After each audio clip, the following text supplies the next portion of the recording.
I remember there was an interview with Mrs. Thatcher. What was it now? The ship drives east, the ship drives west. Whatever gale that blows, 'tis the set of the sail, and not the gale, that determines the way she goes. That is to say, it's not the circumstances that you have in life, but the way you approach them, your personality, that determines the way forward. Now, there's something troubling about Greta Thunberg's latest high C performance that brings to mind those words of Margaret Thatcher. Once again, Thunberg has sailed into a war zone, cameras whirring, speeches rehearsed, determined to make herself the moral centre of an impossibly complex tragedy. And this week, astonishingly, she rejected an offer from the Pope's own diplomatic team to mediate the delivery of the flotilla's aid to Gaza through Cyprus under the protection of the Latin Patriarchate of Jerusalem. Rome, with centuries of experience in delicate humanitarian corridors, was brushed aside as though its overture was a mere inconvenience to the great Greta show.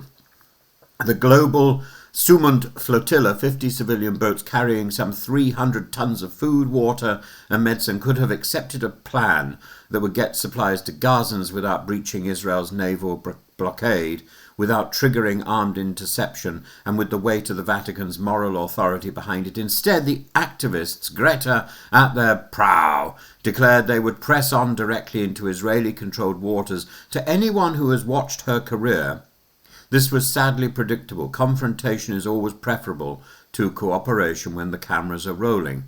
Consider what was offered. The Holy See's mediators, backed by Italy and Cyprus, were prepared to guarantee safe unloading and distribution through the Catholic Church's humanitarian network, and even Giorgia Meloni, hardly a darling of the global left, swallowed political pride to support this route, yet Greta and her colleagues spurned it. Why? Because the symbolism of breaking the siege and starring in the drama mattered more than quietly feeding hungry people. And this episode exposes a long-running pattern in Thunberg's activism, the slide from prophetic witness into personal mythology.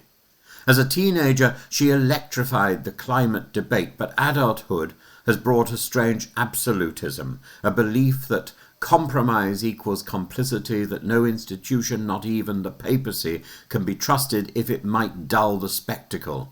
Her language has become binary and accusatory. Her presence on this flotilla is cast as the conscience of the world rather than one small part of a vast humanitarian effort. It's also dangerous theatre. Italy and Spain have now sent warships to shadow the convoy after a night of drone attacks, sound bombs and suspected chemical irritants. Naval frigates escorting a celebrity activist so that she can defy an armed blockade. That's not aid work. It's brinkmanship.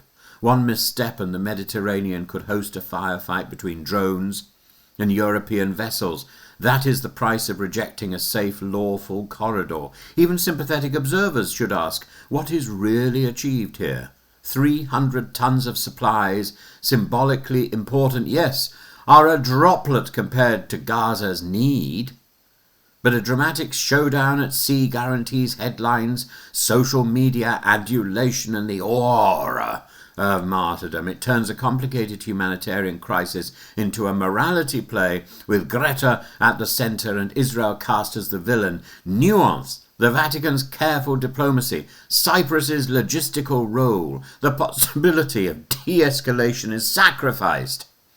And there is, of course, a moral argument for civil disobedience, but genuine civil disobedience is meant to bear risk for a larger good, not to amplify a personality cult, the gale that blows. It's not the circumstances that you get in life, but how you approach them. How you approach them. That was what Thatcher was talking about. And by refusing Rome's offer, Thunberg and the flotilla have chosen spectacle over strategy. They could have delivered the food and medicine today. Instead, they sail towards a predictable interception, arrests, and a fresh round of viral indignation. In the end, Greta Thunberg remains a gifted communicator who wants help to awaken a generation, but her obsession with personal centrality now risks eclipsing the cause she champions. Ella Wheeler Wilcox would be shocked. The Pope tried to give her mission dignity and safety. She preferred defiance and the limelight. That should trouble even those who admire her courage. Sometimes the truly radical act is to let others help, to make yourself smaller so the aid can be larger. She hasn't learned that lesson, and the people of Gaza may pay the price because of her arrogance.